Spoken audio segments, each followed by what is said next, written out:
Now we are talking about the sexually transmitted disease. तो sexually transmitted disease कैसे transfer होंगी?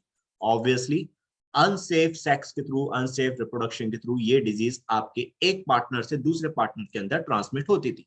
That is जो intercourse होता है, इंटरकोर्स बोले तो आपका रिप्रोडक्शन, उसी को हम इंटरकोर्स कहते हैं। तो अनसेफ इंटरकोर्स के थ्रू ये डिजीजेस ट्रांसमिट होती हैं एक पर्सन से दूसरे पर्सन में। That's why they are called sexually transmitted disease. बात clear? Vedansh, Saumya, Eva and Sumit, yes sir. ठीक है? Yes sir. नाउ यहाँ पे कौन कौन सी डिजीज हैं जो आपकी सेक्सुअली ट्रांसमिटेड हो सकती हैं, तो उनके नाम हैं और उनके बारे में थोड़ा सा देख लो आप लोग।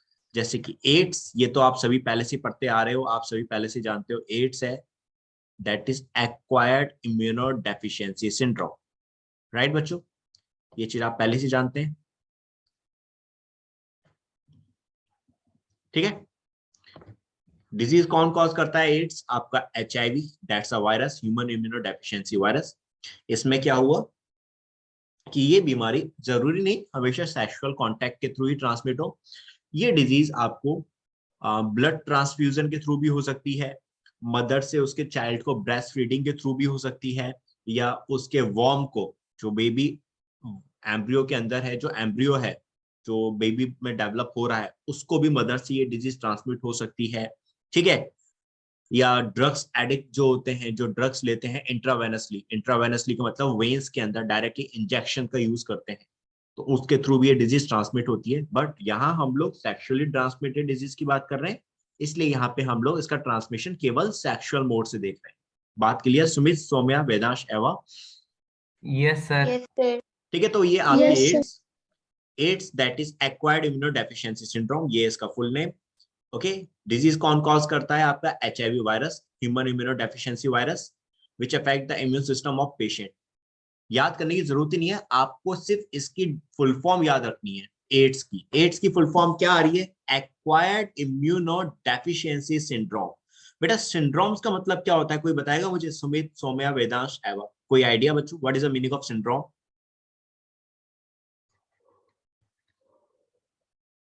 सर पता नहीं। ओके, कोई नहीं। Sir syndrome, something related to symptoms. हाँ, that is group of disease. Syndrome का मतलब होता है बच्चों ग्रुप ऑफ डिजीज, मतलब कोई एक डिजीज नहीं हो रही है, बहुत सारी डिजीज हो रही है। अब भाई बहुत सारी डिजीज कब होंगी आपको या मुझे? जब मेरा इम्यून सिस्टम या आपका इम्यून सिस्टम काम करना बंद कर दे।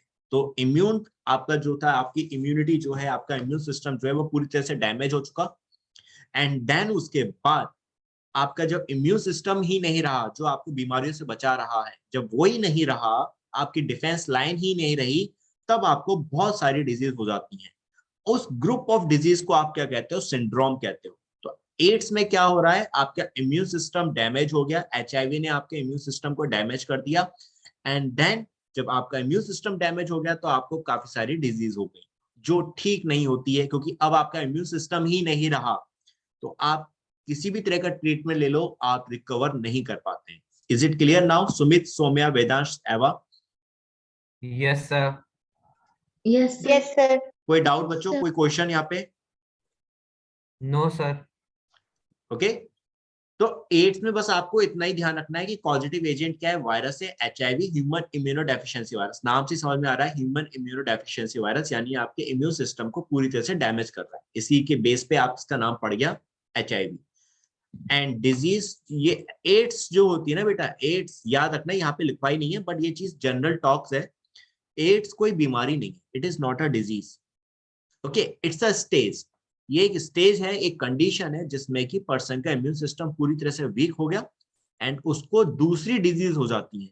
लाइक सपोज लो कोल्ड भी हो जाएगा, हो सकता है उसको निमोनिया हो जाए, हो सकता है उसको टाइफाइड हो जाए, कैंसर हो जाए, कोई भी डिजीज हो जाएगी उसको, इट कैन कोई भी, एंड फिर वो डिजीज रिकवर नहीं होती है।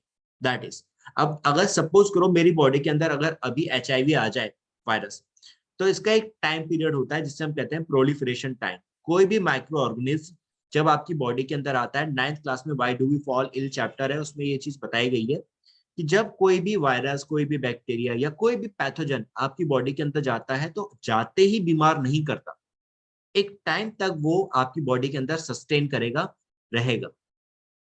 और उस टाइम पीरियड में वो सिर्फ अपने नंबर्स बढ़ाएगा, it will increase their numbers only. वो कोई बीमारी नहीं करेगा, कोई सिम्टम शो नहीं करेगा, उसको छुपे हुए रहना है, ठीक है। वो आपकी बॉडी के अंदर रहेगा छुपकर, आपकी बॉडी के अंदर अपने नंबर्स बढ़ाएगा, और जब उसके नंबर्स बहुत ज्यादा हो जाएंगे, मतलब जब वो इस कैपेबल हो गया कि अब वो आपके इम्यून सिस्टम से लड़ सकता है, तब वो डिजीज कॉज करना शुरू करता है, तब आपका इम्यून सिस्टम उसके संग फाइट करता है। आई बात समझ में? तो इसका जो HIV का मैंने बताया ना कि अभी जैसे मेरी बॉडी के अंदर आ जाए, तो बेटा इसका जो प्रोलिफरेशन टाइम होता है, यानी जब तक मेरी बॉडी के अंदर रहेगा, हाँ, वो है इसका बेटा दैट इज 13 ईयर्स के अराउंड। मतलब अगर आज ये मेरी बॉडी के अंदर आएगा ना, तो आफ्टर 13 ईयर्स ये मेरे इम्यून सिस्टम को पूरी तरह से डैमेज कर देगा। तब तक ये मेरी बॉडी में रहेगा, बीमारी भी थोड़ी बहुत करता रहेगा, मतलब मैं टाइम टाइम पे बीमार होता रहूंगा, मुझे कोई ना कोई बीमारी होती रहेगी टाइम टाइम पर, लेकिन मैं रिकवर कर जाऊंगा, ठीक है। मैंने अगर ध्यान नहीं दिया, मुझे लगा भाई बीमार, छोटी मोटी बीमारी हुई, मैंने दवाइयां ली और मैं ठीक हो गया, मैंने कहा चलो कोई दिक्कत नहीं। फिर आगे कुछ थोड़ा बीमार पड़ा, फिर कुछ टाइम के बाद फिर बीमार पड़ा, मतलब मैं अगर कंटिन्यूअसली बीमार पड़ रहा हूँ, ठीक भी हो रहा हूँ, बीमार भी पड़ रहा हूँ, लेकिन मैं टेक केयर नहीं कर रहा, मैं ध्यान नहीं दे रहा, तो इट मे बी कि मैं HIV पॉजिटिव हूँ, ठीक है। I am HIV positive. मुझे उसके लिए फिर टेस्ट कराना होगा, अगर मुझे डाउट हो रहा है तो मुझे इसके लिए टेस्ट कराना होगा। और टेस्ट क्या होता है इसका? एलाइजा, एंजाइम लिंक्ड इम्यूनोसॉर्बेंट एसे, ये फुल नेम है इस किट का। एक किट होती है बेटा, टेस्ट किट, जिसके थ्रू ये पता किया जाता है कि क्या आप HIV पॉजिटिव हैं या नहीं। आपका सैंपल ले लेंगे, आपका ब्लड ले लिया, एंड देन फिर टेस्ट करेंगे, उसमें देखेंगे कि आपका ब्लड जो लिया गया था क्या ये HIV पॉजिटिव है या नहीं। और एक चीज और समझा रहा हूँ बेटा, सिर्फ टॉपिक के हिसाब से नहीं समझा रहा मैं, ये चीज आपको एक जनरल पर्सपेक्टिव से भी समझा रहा हूँ। ये वाली बात कि एड्स और HIV में थोड़ा सा डिफरेंस होता है। HIV पॉजिटिव कोई पर्सन है बेटा, अगर ये कहा जाए कि HIV positive, that I am HIV positive, तो मतलब ये नहीं बेटा कि मैं एड्स, मुझे एड्स हो गया है, इसका मतलब ये नहीं। एड्स क्या है? एक स्टेज है जिसमें आपका इम्यून सिस्टम पूरी तरह से डिस्ट्रॉय हो चुका है। और अगर मैं HIV पॉजिटिव आ रहा हूं, मुझे कहा गया कि आप HIV पॉजिटिव हैं, तो मतलब अभी मेरी वो स्टेज नहीं आई, मेरा इम्यून सिस्टम अभी इतना डैमेज नहीं हुआ कि मेरी कंडीशन एड्स वाली आ जाए। समझ रहे हो बात? Getting my point? Yes sir. एवा, सौम्या, सुमित, फिर Yes, से sir. बताऊं बच्चों? Yes, sir. मुझे रिपीट तो नहीं करना बेटा, मैं रिपीट कर दूंगा अगर डाउट है तो, नो सर, नो डाउट। है ना? No, sir. तो No, एड्स sir, no में doubt. अगर आपको ये चीज देखो पूछी तो नहीं जाएगी, लेकिन आपको एक इंफॉर्मेशन होनी जरूरी है कि एड्स पेशेंट और HIV पॉजिटिव में डिफरेंस होता है। HIV पॉजिटिव का मतलब यह है कि उस पर्सन के अंदर वो HIV वायरस मिला है, लेकिन अभी वो एड्स वाली स्टेज नहीं आई। लेकिन अगर एड्स स्टेज बताई जा रही है, तो मतलब टाइम निकल चुका है, अब कुछ नहीं हो सकता, दैट्स ऑल। अगर मेरी बॉडी में अगर आज की डेट में HIV पॉजिटिव मैं मिलता हूं, तो इसका मतलब ये नहीं कि मैं मेंटली डिप्रेस हो जाऊं, नो। एक HIV पॉजिटिव पर्सन एक अच्छी लाइफ स्पेंड कर सकता है, उसका इम्यून सिस्टम थोड़ा वीक है, लेकिन अगर वो रेगुलर एक्सरसाइज करता है, अच्छी डाइट लेता है, अपनी पूरी टेक केयर करता है, तो वो भी नॉर्मल लोगों की तरह एक अच्छी लाइफ स्पेंड कर सकता है। Got it? अब समझ में आया एड्स क्या होता है, Yes, sir. HIV क्या है, HIV पॉजिटिव क्या है, ये कंडीशन समझ में आई बच्चों सभी को? Yes sir. ठीक है, Yes, sir. गुड बच्चों, गुड। इसी चीज को देखो मैंने यहाँ पूरा डिटेल में बच्चों को समझाया, ठीक है। अब इस चीज को थोड़ा सा डिटेल में आप यहाँ पे समझना, इन चीजों को, बहुत अच्छी चीज है, मजा आएगा। आपका HIV क्या है? That's a virus. ये HIV आपका वायरस होता है, ठीक है। ये वायरस आपके होस्ट के अंदर गया, होस्ट क्या है? हम ह्यूमन, हमारी बॉडी के अंदर आया, हमारी बॉडी के अंदर आते ही ये एकदम से डिजीज कॉज नहीं करता, एक टाइम तक हमारी बॉडी के अंदर रहता है। और कितना टाइम तक ये आपकी लाइफ, आपको मतलब डिजीज कॉज, आपका इम्यून सिस्टम जब ये पूरा पूरा डैमेज करेगा, कितने साल लग जाएंगे इसको? 10 से 15 साल। मैंने 13 ईयर्स बोले थे, एक एवरेज बोला था, दैट इज आपका अप्रोक्सीमेटली 10 से 15 साल लग जाते हैं, ठीक है, आपका इम्यून सिस्टम डिस्ट्रॉय होने, दैट इज। देन इसके बाद बच्चों नेक्स्ट आपको जो चीज बताई मैंने, एक चीज और बतानी थी मुझे, कि आपका ट्रांसमिशन कैसे हो रहा है।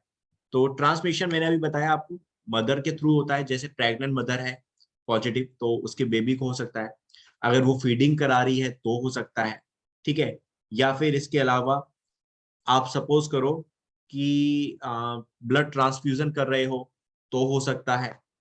अनसेफ इंटरकोर्स कर रहे हो, सेक्सुअल इंटरकोर्स, तो हो सकता है मल्टीपल पार्टनर्स हैं तो हो सकता है, ठीक है। इवन इवन अगर आप जैसे सैलून जाते हैं, सैलून में बार्बर जो होता है रेजर का यूज करता है बालों को साफ करने के लिए, बालों को कट करने के लिए, अगर वो ब्लेड्स को चेंज नहीं करता और एक ही ब्लेड को अलग अलग पर्सन के लिए यूज करता है तो इट कैन बी पॉसिबल कि आप HIV पॉजिटिव हो जाओ। तो जरूरी है कि वो उन ब्लेड्स को चेंज करता रहे, और चेंज नहीं तो अगर रीयूज भी कर रहा है उन ब्लेड्स को तो स्टेरलाइज करे। स्टेरलाइज का मतलब कि भाई उसको गर्म पानी में रख दे जिससे कि वो पूरी तरह से स्टेरलाइज हो जाए, कंटामिनेशन फ्री हो जाए, ठीक है, या अल्कोहल से उसको वाइप कर दे। इसके अलावा मैंने अभी बताया जो ड्रग्स एडिक्ट्स होते हैं, जो आपके लोग होते हैं बहुत से जो ड्रग्स का यूज करते हैं सिरिंज के थ्रू, तो उनको भी ये चीज हो सकती है। तो that is how it can be transfer. और इसका आज तक कोई पर्टिकुलर ट्रीटमेंट नहीं है एड्स का, ठीक है, there is not a particular treatment, कोई दवाई नहीं है कि हम उससे इसको रिकवर कर जाए, इससे ऐसा कुछ नहीं है आज की डेट। तो just write down all this points बच्चों। आप सबसे पहले एड्स के बारे में ये लिख लो, फटाफट लिखो, फिर हम भागते हैं आगे।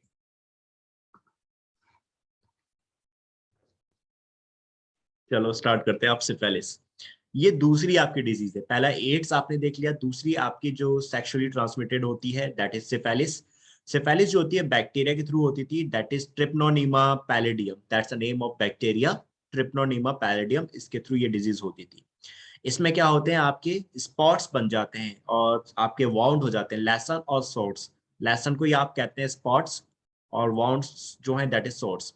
तो ये आपके कहाँ जेनिटल पार्ट्स में जो होते हैं वहां पे बन जाते हैं, जेनिटल पार्ट्स जो है रिप्रोडक्टिव पार्ट्स, वहां पे आपके लेसन्स और सॉर्ट्स डेवलप हो जाते थे because of the infection of this bacteria.